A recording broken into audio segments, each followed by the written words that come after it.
Welcome to Falcon Computer Academy. मैं हूं केवल विजय और मैं आज आपको पढ़ाने जा रहा हूं एमएस एक्सेल में एक बहुत इंपॉर्टेंट फंक्शन के बारे में। फंक्शन छोटा सा है मगर काम बहुत बड़ा है इसका। आज हम बात करेंगे डिफाइन नेम के बारे में या नेम मैनेजर के बारे में कि आपने सिलेक्शन को नाम देने के बाद उसका प्रॉपर यूज़ आप किस तरह से कर सकते हैं और अपने काम को किस कदर आसान कर सकते हैं। लेक्चर स्टार्ट करने से पहले हमेशा की तरह यही कहूँगा कि अगर आज की इस वीडियो से कुछ आप सीख पाएँ, कुछ आप न्यू लर्न कर पाएँ तो इस वीडियो को लाइक और शेयर ज़रूर कर दीजिएगा। तो स्टार्ट करते हैं आज का लेक्चर। जैसे फ़र्ज़ कीजिए कि मेरे पास यहाँ पे एक छोटा सा डाटा मैंने यहाँ पे कंपोज किया हुआ है जिसमें roll number, subjects, obtain marks and result लिखा हुआ है। तो बाद में डेटाबेस आपके पास बहुत बड़ी भी हो सकती है, तो आपने क्या करना है, आपने किसी भी डाटा को यहाँ से आपने फाइंड करना है। तो इसके लिए हम क्या करते हैं, जैसे रोल नंबर 1 के डाटा को हम यहाँ पे शो करवाना चाहते हैं तो आप यहाँ पे इसमें राइट करते हैं is equal to V lookup आप लिखते हैं और उसके बाद आप क्या करते हैं, यहाँ पे लुकअप सैल्यू देते वैल्यू सेल देते हैं। फिर उसके बाद F4 प्रेस करते हैं, कॉमा टाइप करते हैं, तमाम सेल्स को हम सेलेक्ट करते हैं। फिर F4 प्रेस करते हैं, कॉमा टाइप करते हैं और उसके बाद यहाँ पे कॉलम 2 टाइप करते हैं, कॉमा देंगे, 0 देंगे, ब्रैकेट क्लोज और एंटर करते हैं, तब जवाब हमारे पास में आता है।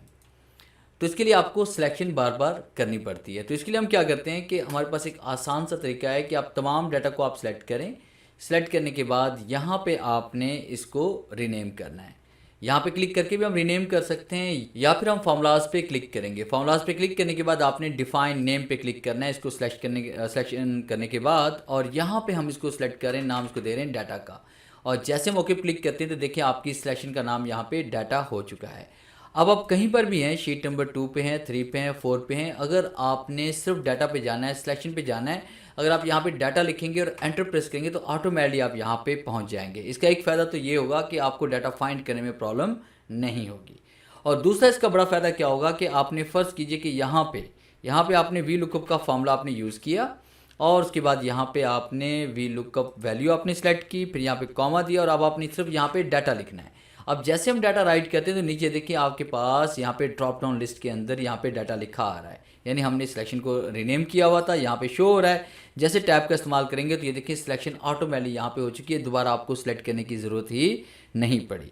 और उसके बाद यहाँ पे कॉमा टाइप करते हैं, कॉलम नंबर देंगे, कॉमा देंगे, 0 टाइप करते हैं, ब्रैकेट क्लोज करते हैं और एंटर प्रेस करते हैं, जवाब हमारे पास आ जाता है।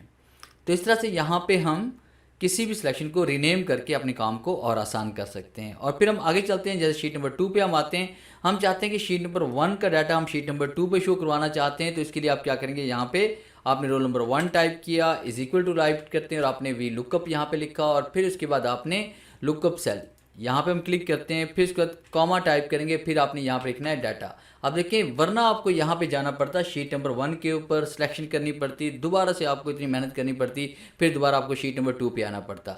अब जस्ट यहाँ पे हम डाटा टाइप करेंगे और उसके बाद टैब का इस्तेमाल करेंगे और उसके बाद कॉमा टाइप करेंगे, फिर कॉलम नंबर 2 देंगे, कॉमा देंगे और उसके बाद यहाँ पे आपने 0 टाइप करना है, ब्रैकेट क्लोज और एंटर प्रेस करेंगे, जवाब हमारे पास यहाँ पे आ रहा है। तो इस तरह से हम यहाँ पे सिलेक्शन को रीनेम करके अपने काम को और आसान कर सकते हैं। और इसके अलावा जैसे फ़र्ज़ कीजिए कि मैं इन तमाम ऑब्टेन मार्क्स का टोटल मालूम करना चाहता हूँ, तो इसके लिए हम क्या करेंगे, यहाँ पे तमाम सेल्स को हम सेलेक्ट करते हैं जिनका आप टोटल मालूम करना चाहते हैं। फिर उसके बाद यहाँ पे क्लिक करके आपने इसको रीनेम करना है। जैसे हमने यहाँ पे इसको रीनेम कर दिया टोटल के नाम से, एंटर प्रेस करते हैं। अब उसके बाद अगर हम इसका सम मालूम करना चाहते हैं तो यहाँ पे मैंने लिख दिया इसमें टोटल मार्क्स मैंने राइट किया और उसके बाद इसके सामने हम यहाँ पे राइट कर रहे हैं फॉर्मूला इज इक्वल टू और सम टाइप करेंगे, ब्रैकेट स्टार्ट करेंगे और यहाँ पे हमने जैसे मैंने टोटल लिखा तो यहाँ पे देखें टोटल आपके पास यहाँ पे नीचे आ रहा है। तो यहाँ पे टोटल को सिलेक्ट करते हैं, टैब का इस्तेमाल करते हैं और उसके बाद आप ब्रैकेट क्लोज करते हैं, एंटर प्रेस करते हैं, तो इन सब का टोटल होके आपके पास यहाँ पे आ रहा है। तो यानी सेलेक्ट करने की झंझट से जान छुड़ाने के लिए आपने क्या करना है कि डाटा को सिलेक्ट करके आपने रीनेम करना है सेल्स को। अगर आप इसको डिलीट करना चाहते हैं तो फिर इसके लिए हम क्या करेंगे, दोबारा ने फार्मूला पे आना है, आपने नेम मैनेजर पे आना है, आपने जितनी भी सिलेक्शन को आपने रीनेम किया होगा वो सारी की सारी आपको यहाँ पे नज़र आएंगी। जैसे डाटा हमारे पास था, टोटल था, अगर आप इसको डिलीट करना चाहते हैं तो इसको सिलेक्ट करें और डिलीट कर लें और से ओके क्लिक करें, फिर इसको सिलेक्ट करें, डिलीट कर लें और ओके क्लिक करें।